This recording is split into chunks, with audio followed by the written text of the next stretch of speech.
ಒಂದು ಸಣ್ಣವಾದ ಒಂದು ವಾಕ್ಯವನ್ನು ನಾವು ನೋಡುವ. ದೇವರ ನಾಮದಲ್ಲಿ ಹಾಗೂ ಸ್ಪಿರಿಟ್ ಜೀಸಸ್ ನಾಮದಲ್ಲಿ, ಸ್ಪಿರಿಟ್ ಜೀಸಸ್ ಅಭಿಷೇಕದ ಮುಖಾಂತರ ನಾವೊಂದು ವಾಕ್ಯವನ್ನು ನೋಡುವ.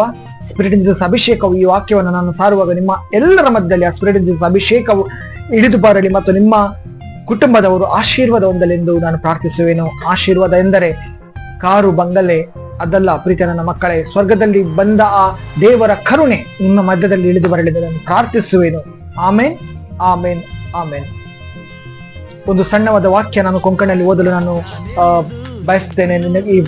ಈ ಕೊಂಕಣದಲ್ಲಿ ಇರುವ ವಾಕ್ಯವನ್ನು ನಾನು ಹೇಳಲು ಬಯಸುತ್ತೇನೆ. ಈ ಬೈಬಲ್ ಅಲ್ಲಿ ಇರುವ ಈ ದೇವರ ವಾಕ್ಯ, ಈ ಪವಿತ್ರ ಗ್ರಂಥದಲ್ಲಿರುವ ಈ ವಾಕ್ಯವನ್ನು ನಾನು ಸಾರಲು ನಾನು ಬಯಸುತ್ತೇನೆ. ಸೊ ದೇವರ ನಿಮ್ಮನ್ನು ಆಶೀರ್ವಾದದಿಂದ ತುಂಬಲಿ ಈ ವಾಕ್ಯದ ಮುಖಾಂತರ ನಾನು ಪ್ರಾರ್ಥಿಸ್ತೇನೆ. ದೇವರು ನಮ್ಮನ್ನು ಹೇಗೆ ಕಾಯ್ತಾರೆ, ದೇವರು ನಮ್ಮನ್ನು ಹೇಗೆ ಒಂದು ಎಷ್ಟು ಪ್ರೀತಿ ಮಾಡ್ತಾರೆ ಅಂತ ನಾವೊಂದು ಈ ವಾಕ್ಯದಲ್ಲಿ ನಾವು ನೋಡುವ.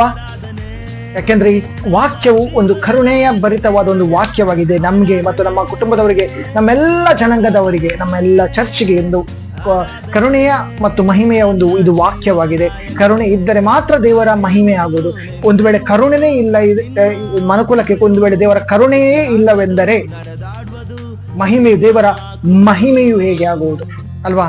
ಸೊ ದೇವರ ಕರುಣೆ ಇರಬೇಕು. ದೇವರ ಮಹಿಮೆ ಖಂಡಿತವಾಗಿಯೂ ಪವಿತ್ರ ಸಭೆಯಲ್ಲಿ, ಚರ್ಚ್ ಅಲ್ಲಿ, ಖಂಡಿತ ನಿಮ್ಮ ಕುಟುಂಬದಲ್ಲಿ ಖಂಡಿತವಾಗಿಯೂ ಆಗುತ್ತೆ. ದೇವರ ಕರುಣೆ ಇಲ್ಲವೆಂದರೆ ಮಹಿಮೆಯು ಹೇಗೆ ಆಗುವುದು? ಈ ಜಗತ್ತಿನಲ್ಲಿ ಕೂಡ, ನಿಮ್ಮ ರಿಟ್ರೀಟ್ ಸೆಂಟರ್ ನಲ್ಲಿ ಕೂಡ, ಹಾಗೂ ನಿಮ್ಮ ಚರ್ಚ್ ಅಲ್ಲಿ ಕೂಡ ಅಲ್ವಾ? ಸೊ ದೇವರ ಕರುಣೆ ಮುಖ್ಯವಾದದ್ದು. ಆಮೇನ್, ಆಮೇನ್, ಆಮೇನ್. ನೋಡೋ ಒಂದು ಸಣ್ಣವಾದ ವಾಕ್ಯ. ಸೊ ಕೀರ್ತನೆ ಚಾಪ್ಟರ್ 138 ವರ್ಸಸ್ 8. ಕೀರ್ತನೆ 138 वर्सेस 8. सरसपर मुझे कधी सगळे करतालो, सरसपरा तुझं मोग ससनाक तकता, तुझ्या हाताचे काम अर्धर रवेना का. सरसपर मुझे कधी सगळे करतालो, सरसपर तुझं मोग ससनाक तकता, तुझ्या हाताचे काम अर्धर रवेना का. प्रेಸ್ ಗಾಡ್, ಹಾಲೆಲೂಯಾ. ಹೌದು ನನ್ನ ಪ್ರೀತಿಯ ಮುದ್ದು ಮಕ್ಕಳೇ, ಸರ್ವೇಶ್ವರನು ನಿಮಗೋಸ್ಕರ, ನಿಮಗೆ ಎಲ್ಲವನ್ನೂ ಮಾಡುವನು ಅಂತ ಈ ವಾಕ್ಯ ಹೇಳ್ತಾ ಇದೆ. ಸರ್ವೇಶ್ವರನು ಅಂದರೆ ಸ್ವರ್ಗೀಯ ಪಿತನು ನಿಮಗೋಸ್ಕರ ಎಲ್ಲವನ್ನೂ ಮಾಡುವನು ಸರ್ವೇಶ್ವರನಾಗಿ.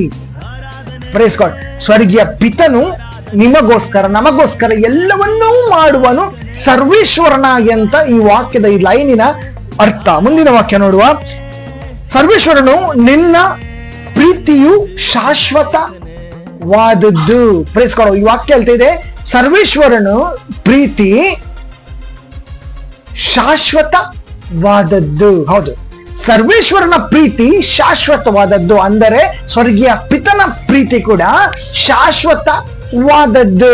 Praise God. ಸರ್ವೇಶ್ವರನು ಕೂಡ ಒಂದೇ, ಸ್ವರ್ಗೀಯ ಪಿತನು ಕೂಡ ಒಂದೇ ಅಲ್ವಾ? ಸರ್ವೇಶ್ವರನಂದ್ರೆ ಸರ್ವವನ್ನು ಆಳುವವನು. ಸರ್ವೇಶ್ವರನಂದ್ರೆ ಸರ್ವರ ಜನಾಂಗದ ಪಿತನು, ಸರ್ವ ಜನಾಂಗದ ಪಿತನು ಅಲ್ವಾ? ಸೊ ಅವನು ನಮಗೋಸ್ಕರ, ನಿಮ್ಗೋಸ್ಕರ ಎಲ್ಲವನ್ನೂ ಮಾಡುವನು. ವಾಕ್ಯ ಹೇಳ್ತಾ ಇದೆ, ಸರ್ವೇಶ್ವರನ ಮೊರೆ ಹೊಕ್ಕುವನು, ಎಂದೆಂದಿಗೂ ನಿರಾಶನಾಗನು. ಸರ್ವೇಶ್ವರನ ಮೊರೆ ಹೊಕ್ಕುವನು, ಯಾವತ್ತು ದಾರಿ ತಪ್ಪನು. Praise god. ಹಾಲೆಲೂಯಾ. ದಾರಿ ತಪ್ಪುದಂದ್ರೆ ಏನು? ಅಂದ್ರೆ ಕತ್ತಲಿನ ದಾರಿಯಲ್ಲಿ ಅವನು ಹೋಗಲು ಸಾಧ್ಯವಿಲ್ಲ. ಒಂದು ವೇಳೆ ಕತ್ತಲು ಅವನ ಹತ್ರ ಬಂದರೆ ಆ ಕತ್ತಲು ಅವನನ್ನು ಮುಟ್ಟಲು ಸಾಧ್ಯವಿಲ್ಲ. ಅದಕ್ಕೆ ಈ ವಾಕ್ಯ ಹೇಳ್ತಿದೆ, ಸರ್ವೇಶ್ವರನು ಅಂದ್ರೆ ಸ್ವರ್ಗೀಯ ಪಿತನು ನನಗೋಸ್ಕರ ಎಲ್ಲವನ್ನೂ ಮಾಡುವನು. ಸರ್ವೇಶ್ವರನು ನನಗೋಸ್ಕರ ಎಲ್ಲವನ್ನೂ ಮಾಡುವನು. ನಿನ್ನ ಕೈಯ ಕೆಲಸವನ್ನು ಅರ್ಧದಲ್ಲಿ ನಿಲ್ಲಿಸಬೇಡ. ನಿನ್ನ ಕೈಯ ಕೆಲಸವನ್ನು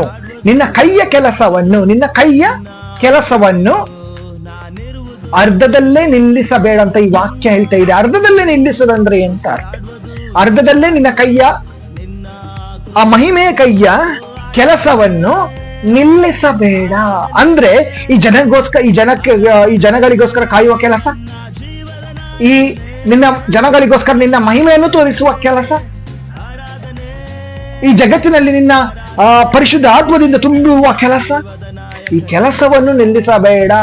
ಯಾಕೆಂದ್ರೆ ನೀನು ನನಗೋಸ್ಕರ ಈ ಜನಗಳಿಗೋಸ್ಕರ ಎಲ್ಲವನ್ನು ಮಾಡುವ ಸರ್ವೇಶ್ವರನು ಮತ್ತು ಸ್ವರ್ಗೀಯ ಪಿತನಂತ ಈ ವಾಕ್ಯ ಹೇಳ್ತಾ ಇದೆ. Praise God, hallelujah, hallelujah, amen. ಹೌದು ನನ್ನ ಪ್ರೀತಿಯ ಮುದ್ದು ಮಕ್ಕಳೇ, ಸರ್ವೇಶ್ವರನು ನಿಮಗೋಸ್ಕರ ನಮಗೋಸ್ಕರ ಎಲ್ಲವನ್ನು ಮಾಡೋನು. ಯಾವಾಗ ನಾವು ಸರ್ವೇಶ್ವರನ ಮೊರೆ ಉಕ್ಕುತ್ತೇವೆ, ಯಾವಾಗ ನಾವು ಸರ್ವೇಶ್ವರನನ್ನು ಸಂಪೂರ್ಣವಾಗಿ ನಂಬಿಕೆ ಇಡುತ್ತೇವೆ, ಆವಾಗ ಯಾರ ಮುಖಾಂತರ? ಯೇಸುವಿನ ಮುಖಾಂತರ. ಯೇಸುವಿನ ಮುಖಾಂತರ ಅಂದ್ರೆ ಎಂತ ಅರ್ಥ? ಯೇಸುವನ್ನೇ ನಂಬಿ ಕೂತ್ಕೊಳ್ಳುವುದಾ? ಅಲ್ಲ, ಸರ್ವೇಶ್ವರನನ್ನು ಕೂಡ ನಾವು ನಂಬಬೇಕು. ಓಲ್ಡ್ ಟೆಸ್ಟಮೆಂಟ್ ಅಲ್ಲಿ ನಾವು ಯೇಸು ಬರುವ ಮುಂಚೆ ಎಲ್ಲ ಜನರು, ಎಲ್ಲ ನಮ್ಮ ಪೂರ್ವಜರು ಸರ್ವೇಶ್ವರನನ್ನು ನಂಬ್ತಾ ಇದ್ರು. ಯೇಸು ಬಂದದ್ದು ಆದ್ಮೇಲೆ ಯೇಸುವನ್ನು ನಂಬಿ ಆ ಸರ್ವೇಶ್ವರನ ಮಹಿಮೆ ಮಾಡ್ತಾ ಇದ್ರು ಅಷ್ಟೇ. ಯೇಸು ಬಂದದ್ದು ಈ ದುಷ್ಟ ಕಾಲದಲ್ಲಿ, ಮುಂಬರುವ ಕಾಲದಲ್ಲಿ 2000 ಹಿಂದೆ ಆ ಸೈತಾನನ ಎದುರು, ಆ ದುಷ್ಟಶಕ್ತಿಗಳ ಎದುರು ಅವನ ಸ್ವರ್ಗೀಯ ಪಿತನ ಮಹಿಮೆ ಆಗಬೇಕಂತ ಯೇಸು ದೇವರು ಇದರಿಗೆ ಬಂದರು. Praise God, hallelujah, hallelujah. ಯಾಕಂದ್ರೆ ಆ ಸೈತಾನ ಮತ್ತು ಆ ಡಿಮನ್ಸ್ ಗಳಿಗೆ ಆ ಸ್ವರ್ಗೀಯ ಪಿತನು, ಆ ಸ್ವರ್ಗೀಯ ದೂತರು ಹೊಡೆದಬ್ಬಿಸಿದರು. ಯಾವಾಗ ಆ ಸೈತಾನನು ಎಗೇನ್ಸ್ಟ್ ದ ಹೆವೆನ್ಲಿ ಫಾದರ್ ಹೋದ, ಆ ಸಿಂಹಾಸನ ಬೇಕೆಂದು ಅವನು ಯುದ್ಧ ಮಾಡಲು ಹೋದ, ಆವಾಗ ಅವನ ತಲೆಯನ್ನು ಜಜ್ಜಿ ಕೆಳಗೆ ಉರುಳಿಸಿದರು. ಯಾರು? ಸ್ವರ್ಗದೂತರು. ಸ್ವರ್ಗದೂತರ ಮೇಲೆ ಕೈ ಯಾರದಿತ್ತು? ಸ್ವರ್ಗೀಯ ಪಿತನ ಕೈ ಇತ್ತು, ಆ ಸರ್ವೇಶ್ವರನ ಕೈ ಇತ್ತು. ಹಾಗಾಗಿ ಆ ದೂತರು ವಿನ್ ಆದರು. Praise God, hallelujah. ಅದಕ್ಕೋಸ್ಕರ ಸರ್ವೇಶ್ವರನ್ ಹೇಳ್ತಿದ್ದೇನೆ, ಈ ಜಗತ್ತಿನಲ್ಲಿ ಈ ವಾಕ್ಯ ಹೇಳ್ತಾ ಇದೆ, ಈ ಜಗತ್ತಿನಲ್ಲಿ ಆ ಕೆಲಸ, ಆ ಕರ್ತನ ಕೆಲಸ ಅರ್ಧದಲ್ಲಿ, ನಿನ್ನ ಕೈಯ ಕರ್ತನೆ ನಿನ್ನ ಕೈಯ ಕೆಲಸವನ್ನು ಅರ್ಧದಲ್ಲೇ ನಿಲ್ಲಿಸಬೇಡ ಅಂತ ಹೇಳ್ತಿದೆ. ಯಾಕೆ ಅರ್ಧದಲ್ಲಿ ನಿಲ್ಲಿಸಬೇಡ ಅಂತ ಹೇಳ್ತಿದೆ? ಯಾಕೆಂದ್ರೆ ಮನಗುಳದ ಇಷ್ಟು ಹೇಳಿ, ಇಷ್ಟು ಪ್ರವಾದಿಗಳು ಬಂದು ಇಷ್ಟು ಹೇಳಿ, ಪವಿತ್ರಾತ್ಮನು ಕೂಡ ಕೊಟ್ಟು, ಅವನ ಆತ್ಮದಿಂದ ಎಲ್ಲರನ್ನು ಶುದ್ಧೀಕರಿಸಿ ಮನುಕುಲವು ಪುನಃ ಪಾಪಕ್ಕೆ ಹೋಗುವಾಗ ಕರ್ತನು ಕೆಲವೊಮ್ಮೆ ಅವನ ಕೆಲಸವನ್ನು ಅರ್ಧದಲ್ಲೇ ನಿಲ್ಲಿಸ್ತಾನೆ. ನಾನು ಹೇಳ್ತಾ ಇಲ್ಲ, ಓಲ್ಡ್ ಟೆಸ್ಟಮೆಂಟ್ ಹೇಳ್ತಾ ಇದೆ. Praise God, hallelujah. ಹಾಗಾಗಿ ಏನಾಗ್ತದೆ ಅಂದ್ರೆ, ಯೇಸುವಿನ ಮಹಿಮೆ, ಯೇಸುವಿನ ಕರುಣೆ, ಯೇಸುವಿನ ಕರುಣೆ, ಯೇಸುವಿನ ಮಹಿಮೆ, ಸ್ವರ್ಗೀಯ ಪಿತನ ಕರುಣೆ, ಸ್ವರ್ಗೀಯ ಪಿತನ ಮಹಿಮೆ ಅರ್ಧದಲ್ಲೇ ನಿಲ್ಲಿಸ್ತಾನೆ ಅವನು ಈ ಜನಾಂಗದ ಮೇಲೆ. ಹಾಗಾಗಿ ಏನಾಗ್ತದೆ ಅಂದ್ರೆ ಯುದ್ಧಗಳಾಗ್ತವೆ, ಮನುಷ್ಯನ ಕೊಲ್ಲುವ ಸ್ಥಿತಿಗೆ ಬರುತ್ತವೆ. ದುಷ್ಟಶಕ್ತಿಗಳ ಪ್ರಭಾವ ಈ ಜಗತ್ತಿನಲ್ಲಿ ಹೆಚ್ಚಾಗುತ್ತೆ, ಪ್ರಾರ್ಥನೆಯ ಶಕ್ತಿ ಕಡಿಮೆ ಆಗುತ್ತೆ, ಪ್ರಾರ್ಥಿಸುವವರು ಕಮ್ಮಿ ಆಗ್ತಾರೆ, ಪ್ರವಾದಿಗಳು ಕಮ್ಮಿ ಆಗ್ತಾರೆ, ಮತ್ತು ಯಾರು ಸತ್ಯದಾತ್ಮದಿಂದ ತುಂಬುತ್ತಾರೆ ಅವರನ್ನು ನೋಡುವಾಗ ಹೊರದಬ್ಬಿಸಿ ಓಡಿಸುವಂತಹ ಕೆಲಸವನ್ನು ಮಾಡಿಸ್ತಾರೆ. ಯಾರು? ಇಂತಹ ಜನಗಳೇ. ಆ ಸತ್ಯದಾತ್ಮದಿಂದ ತುಂಬಿದ ಆ ವ್ಯಕ್ತಿಗೆ ಜನಗಳು ಸವಾಲನ್ನು ಮಾಡ್ತಾರೆ. ನೀನಿಷ್ಟು ಇದ್ಯಲ್ಲಪ್ಪ, ನೀನಿಷ್ಟು ದೊಡ್ಡ ವ್ಯಕ್ತಿ ಆಗಿದ್ದಲ್ಲಪ್ಪ, ನೀನು ತುಂಬಾ ಪ್ರಾರ್ಥನೆ ಮಾಡ್ತಿದ್ಯಲ್ಲಪ್ಪ, ನಿಂಗೆ ಯಾಕೆ ಕಷ್ಟಗಳು, ನಿಂಗೆ ಯಾಕೆ ಕಷ್ಟ ಕಾರ್ಪಣ್ಯಗಳು, ನಿಂಗೆ ಯಾಕೆ ಹೊಟ್ಟೆ ಹಸಿವು, ನಿಂಗೆ ಯಾಕೆ ಕುಡಿಯಲು ಸಮೇತ ನೀರಿಲ್ಲ? ಕೇಳಿದ್ದಾರೆ, ನಂಗೆ ಕೂಡ ಕೇಳಿದ್ದಾರೆ, ಇಲ್ಲ ಅಂತ ಹೇಳಲ್ಲ. Praise God, hallelujah. ಹಾಗಾಗಿ ಇಂತಹ ವ್ಯಕ್ತಿಗಳನ್ನು ನಾಶ ಮಾಡುವಂತಹ ಆ ಸಮಯಗಳೊಂದು ಬರುತ್ತದೆ. ಯಾವಾಗ ಕರ್ತನು ತನ್ನ ಕೈಯ ಕೆಲಸವನ್ನು ಅರ್ಧದಲ್ಲಿ ನಿಲ್ಲಿಸ್ತಾನೆ, ಇಂತಹ ವ್ಯಕ್ತಿಗಳು ಕೂಡ ಬರ್ತಾರೆ. ದುಷ್ಟಶಕ್ತಿಗಳ ಪ್ರಭಾವ ಕೂಡ ಹೆಚ್ಚಾಗುತ್ತೆ. ಪ್ರಾರ್ಥನೆ ಮಾಡುವ ಆ ವ್ಯಕ್ತಿಗಳ, ಇಂಟರ್ಸೆಡ್ ಮಾಡುವ ಆ ವ್ಯಕ್ತಿಗಳ ಆ ಪ್ರಾರ್ಥನೆಯು ನಿಲ್ಲುತ್ತದೆ. ಒಂದು ಸಮಯ, ಒಂದು ವೇಳೆ ಬರುತ್ತದೆ ಅಂತ ಹೇಳ್ತದೆ. ಯಾಕೆ? ಮನುಷ್ಯನ ಪಾಪದಿಂದ, ಮನುಕುಲದ ಪಾಪಗಳಿಂದ. ನಾನು ಹೇಳ್ತಿಲ್ಲ, ಈ ವಾಕ್ಯದ ಅರ್ಥವಾಗಿದೆ ಪ್ರೀತಿಯ ನನ್ನ ಮುದ್ದು ಮಕ್ಕಳೇ. ನನ್ನ ಪ್ರೀತಿಯ ಮುದ್ದು ಮಕ್ಕಳೇ, ಈ ವಾಕ್ಯ ನಮಗೆ ಕ್ಲಿಯರ್ ಆಗಿ ಎಕ್ಸ್ಪ್ಲೈನ್ ಮಾಡ್ತಾ ಇದ್ದೆ. ಕೀರ್ತನೆ 139 ವರ್ಸಸ್ 12 ಓದ್ಕೊಳ್ಳಿ. ಕೀರ್ತನೆ 139 वर्सेस 12. तो खाड़ोक ले गुंतु का खाड़ोक नहीं आणि रात दिसा परी परजल्टा. तो खाड़ोक ले गुंतु का खाड़ोक नहीं आणि रात दिसा परी परजल्टा. ಹಾಗೆ 139 ವರ್ಸಸ್ 11 ಹೇಳ್ತದೆ, खाड़ोक मका लिपೊಂದವರು आणि रात मका ಬೇಡಗಳು ವರ್ಷ ಸಂಗೀನ್ ಹಾವ್ ಸಂಗೀನ್ झाल्यारी. तो 12 ಹೇಳ್ತಾ ಇದೆ, तो खाड़ोक ले ತುಕ ಕಾಳೋಕ್ನೆ आणि ರಾತ್ ದಿಸ ಪರಿಪರ್ಸಲ್ಟ. ಯಾಕೆಂದ್ರೆ ಆ ಒಂದು ದೇವರ ಕೆಲಸ ಅವರು ಅರ್ಧದಲ್ಲಿ ನಿಲ್ಲಿಸಿದ್ದಾರೆ. ಆ ಒಂದು ದೇವರ ಮಹಿಮೆ ಆಗುವ ಕೆಲಸ ದೇವರು ಮಾಡಿಸಬಹುದು. ದೇವರು ಮಾಡ್ಬೋದು. ಎಂತಾಗ್ತದೆ ಅಂದ್ರೆ, ಈ ಕತ್ತಲೆಯು ಇಡೀ ಜನಾಂಗಕ್ಕೆ ಆವರಿಸುತ್ತದೆ. ಈ ಕತ್ತಲು ಇಡೀ ರಾಷ್ಟ್ರಗಳಿಗೆ, ಈ ಕತ್ತಲೆ ಉಂಟಲ್ಲ, ದೇವರ ಮಹಿಮೆ ಕೈಯಿಂದ ಪ್ರೊಟೆಕ್ಟ್ ಆದ ನಾವುಗಳು, ನಮ್ಮ ಈ ದೇಶ, ನಮ್ಮ ಈ ರಾಜ್ಯ, ನಮ್ಮ ಈ ಕಂಟ್ರಿ, ಯಾವ್ದಾವ್ದು ತುಂಬಾ ಕಂಟ್ರಿಗಳಿವೆ ಅಲ್ವಾ. ಸೊ ಕಂಟ್ರಿಗಳು ಏನಾಗುತ್ತೆ ಅಂದ್ರೆ, ದೇವರು ಒಂದು ವೇಳೆ ಆ ಮಹಿಮೆಯ ಕೈಯನ್ನು ಹಿಂಪಡೆದರೆ, ಅಥವಾ ತನ್ನ ಮಹಿಮೆಯ ಕೈಯಿಂದ ಕೆಲಸ ಮಾಡುವುದು ನಿಲ್ಲಿಸಿದರೆ ಕತ್ತಲೆ ಬರುತ್ತದೆ ಅಂತ ಈ ವಾಕ್ಯ ಹೇಳ್ತಾ ಇದೆ. ಯಾಕೆಂದ್ರೆ ಆ ಮಹಿಮೆ ಕೈ ರಾಷ್ಟ್ರಗಳ ಮೇಲೆ ಇದ್ದರೆ, ಆ ಮಹಿಮೆಯ ಕರ್ತನ ಸರ್ವೇಶ್ವರನ ಕೈ ಆ ಜನಾಂಗದ ಮೇಲೆ ಇದ್ದರೆ, ಆ ಸರ್ವೇಶ್ವರನ ಕೈ ನಿಮ್ಮ ಕುಟುಂಬದಲ್ಲಿ ಮೇಲಿದ್ದರೆ, ಮುಂದಿನ ವಾಕ್ಯ ಹೇಳ್ತಾ ಇದೆ, ಆ ಕತ್ತಲೆ ಕೂಡ ನಿನಗೆ ಕತ್ತಲಲ್ಲ. ಯಾಕೆಂದ್ರೆ ರಾತ್ರಿ ಆ ಕತ್ತಲೆ ಕೂಡ ಇದ್ದರೆ, ಆ ರಾತ್ರಿ ಕೂಡ, ಆ ಕತ್ತಲೆ ಕೂಡ, ರಾತ್ರಿ ಅಂದ್ರೆ ಕತ್ತಲೆ ಕೂಡ ಬೆಳಕಿನ ಹಾಗೆ ಪ್ರಕಾಶಿತವಾಗುತ್ತದೆ. Praise God, hallelujah. ಅಂದ್ರೆ ಅಲ್ಲಿ ಕತ್ತಲೆನಿಲ್ಲ, ಬೆಳಕು ಬರುತ್ತದೆ ಅಲ್ವಾ. ಬೆಳಕು ಬರುತ್ತದೆ, ನಿನ್ನ ಮನೆ ಹತ್ತಿರ ಬೆಳಕು ಬರುತ್ತದೆ, ನಿನ್ನ ಮನೆಯಲ್ಲಿ ಬೆಳಕು ಬರುತ್ತದೆ, ನಿನ್ನ ಕುಟುಂಬದಲ್ಲಿ ಬೆಳಕಾಗುತ್ತದೆ. ಅಂದ್ರೆ ನೀವು ಬೆಳಕಿನಲ್ಲಿ ಜೀವಿಸುವ ಮಕ್ಕಳು ಅಂತ ಅವರೇ ಹೇಳ್ತಾರೆ, ನಿಮ್ಮ ರಾಜ್ಯಕ್ಕೆ, ನಿಮ್ಮ ರಾಷ್ಟ್ರಕ್ಕೆ, ನಿಮ್ಮ ಕುಟುಂಬದವರಿಗೆ. ಒಂದು ವೇಳೆ ಕರ್ತನ ನೀವು ಮೊರೆ ಹೊಕ್ಕರೆ, ಕರ್ತನ ನೀವು ಮೊರೆಯಲ್ಲಿದ್ದರೆ, ಮೋರಿಯಲ್ಲಿ ಅಲ್ಲ, ಮೊರೆಯಲ್ಲಿದ್ದರೆ, ಮೋರಿಯಲ್ಲಿದ್ದ ಜನರು ಕೂಡ ಬರ್ತಾರೆ, ಮೋರಿಯಲ್ಲಿದ್ದ ಜನರಿಗೆ ಕೂಡ ಆ ಕರ್ತನು ಬರ್ತಾನೆ ನೋಡೋಕೆ. ಯಾಕೆ? ಅವ್ರ ಕರ್ತನಲ್ಲಿ ಸಂಪೂರ್ಣವಾಗಿ ವಿಶ್ವಾಸವಿಟ್ಟ ಜನರಂತ. ಸೊ ಹಾಗಾಗಿ ನಾವು ಏನ್ ಮಾಡ್ಬೇಕಂದ್ರೆ, ನಾವು ನಮ್ಮ ಪಾಪಗಳನ್ನು ತ್ಯಜಿಸ್ಬೇಕು, ನಾವು ನಮ್ಮ ಪಾಪಗಳನ್ನು ಬಿಡ್ಬೇಕು, ಪಾಪಗಳನ್ನು ಬಿಟ್ಟು ನಾವು ಕರ್ತನ ಮೊರೆ ಹೋಗ್ಬೇಕು, ನಾವೇ ನಮ್ಮನ್ನು ಶುದ್ಧೀಕರಿಸ್ಬೇಕು. ಕರ್ತನಿಗೆ ಹೇಳಿ ನಾವೇ ನಮ್ಮನ್ನು ಶುದ್ಧೀಕರಿಸಬೇಕು. ಸೊ ಪ್ರೀತಿ ನನ್ನ ಮುದ್ದು ಮಕ್ಕಳು, ಈ ಒಂದು ಲೆಂಟ್ ಟೈಮ್ ನಿಮ್ಗೂ ಕೂಡ ನಮ್ಗೆ ಕೂಡ ತುಂಬಾ ಮುಖ್ಯವಾದದ್ದು. ಸೊ ಹಾಗಾಗಿ ಪವಿತ್ರ ಸಭೆ ಕೊಟ್ಟದಂತಲ್ಲ, ಇದು ಯೇಸು ದೇವರು ನಮ್ಗೆ ಕೊಟ್ಟದ್ದು. ಇದು ಇಂಗ್ಲಿಷ್ ಅಲ್ಲಿ ಒಂದು ಹೇಳ್ತಾ ಇದ್ದಾರೆ ಅಷ್ಟೇ, ಲ್ಯಾಟಿನ್ ಟೈಮ್, ಲೆಂಟ್ ಟೈಮ್, ಇದು ಲ್ಯಾಟಿನ್ ಟೈಮ್, ಓಕೆನಾ. ಸೊ ನಾವು ಏನ್ ಮಾಡ್ಬೇಕಂದ್ರೆ, ನಾವು ಡೈಲಿ ನಮ್ಮ ಕ್ರಾಸ್ ಅನ್ನು ಎತ್ತುಕೊಂಡು ಕರ್ತನ ಹಿಂದೆ ನಾವು ಹೋಗ್ಬೇಕು. ನಾವು ನಮ್ಮ ಡೈಲಿ ಪಾಪಗಳನ್ನು ಕ್ರಾಸ್ ಅನ್ನು ಹಿಡ್ಕೊಂಡು ಅಂದ್ರೆ, ನಂಗೆ ಫೈನಾನ್ಷಿಯಲ್ ಪ್ರಾಬ್ಲಮ್ಸ್ ಇದೆ ದೇವರೇ, ನನ್ನ ಫೈನಾನ್ಷಿಯಲ್ ಪ್ರಾಬ್ಲಮ್ಸ್ ಅನ್ನು ದೂರ ಮಾಡು, ಅದು ಕ್ರಾಸ್ ಇಟ್ಕೊಂಡು ನಾವು ಹೋಗುದು. ಮನೆಗೆ ಬಂದ ಮೇಲೆ ನಿಂಗೆ 10 ರೂಪಾಯಿ ಸಿಕ್ಕಿತ್ತು, ಕರ್ತನು ನನ್ಗೆ 10 ರೂಪಾಯಿ ಬೇಕಿತ್ತು, ನಿನ್ಗೆ 10 ರೂಪಾಯಿ ಕರ್ತನು ಕೊಟ್ಟ, ನನ್ನ ಕರ್ತನು ಕ್ರಾಸ್ ದೂರ ಮಾಡಿದ ಅಂತ ನೀನು ಸಂತೋಷ ಪಡಿ ಹೋಗಿ ನೀನು ಟೆಸ್ಟಿಮನಿ ಕೊಡುದು, ಅದು ಇಸ್ ದ ಫೂಲಿಶ್ನೆಸ್.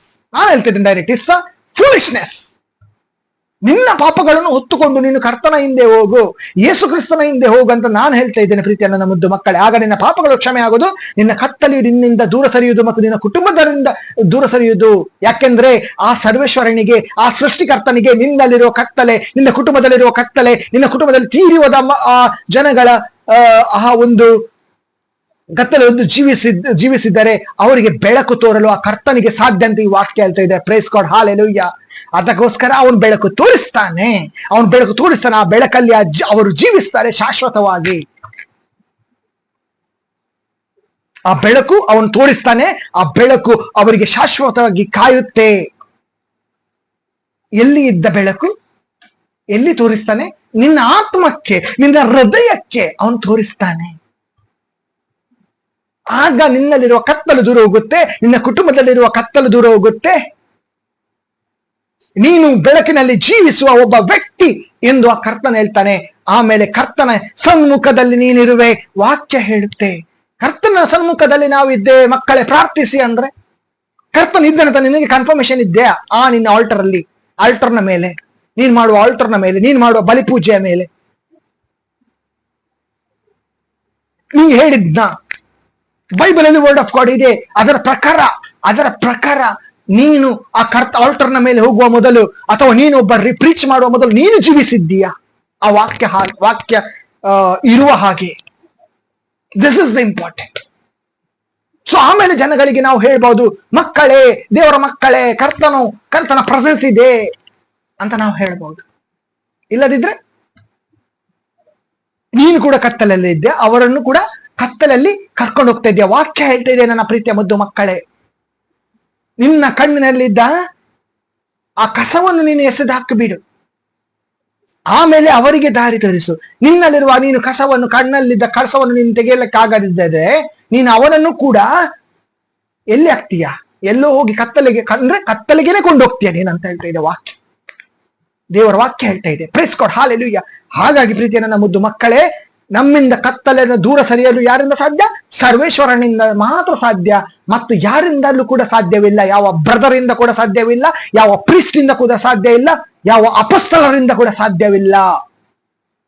ಹಾಗಾಗಿ ನಾನು ವಾಕ್ಯ ಓದಿದೆ, ಕರ್ತನ ನಿನ್ನ ಮಹಿಮೆಯ ಕೈಯ ಆ ಕೆಲಸವನ್ನು ಅರ್ಧದಲ್ಲಿ ನಿಲ್ಲಿಸಬೇಡ ನನ್ನ ತಂದೆಯೇ ಅಂತ ನಾನು ಈ ವಾಕ್ಯ ಓದಿದೆ. Praise God, hallelujah. ಹಾಗಾಗಿ ಮೊದಲು ನಮ್ಮ ಪಾಪಗಳನ್ನು ತ್ಯಜಿಸಿ ನಾವು ಒಂದು ಹೊಸ ಜೀವನವನ್ನು ಪಡ್ಕೊಳ್ಳುವ. ಮೊದಲು ನಾವು ನಮ್ಮ ಪಾಪಗಳನ್ನು ತ್ಯಜಿಸಿ ಒಂದು ಹೊಸ ಜೀವನವನ್ನು ನಾವು ಪಡ್ಕೊಂಡ್ಕೊಳ್ಳುವ. ಹೊಸ ಜೀವನವನ್ನು ಪಡ್ಕೊಂಡು ಕರ್ತನ ನಿಮಗೆ ಏನು ವರ್ಡ್ ಆಫ್ ಗಾಡ್ ಕೊಡ್ತಾನೆ, ಆ ವರ್ಡ್ ಆಫ್ ಗಾಡ್ ಪ್ರಕಾರ ನಾವು ಮತ್ತು ನೀವು ಜೀವಿಸುವ. ಆಮೇಲೆ ಪವಿತ್ರಾತ್ಮನು ಅಲ್ಲಿ ಕೆಲಸ ಮಾಡ್ತಾನೆ.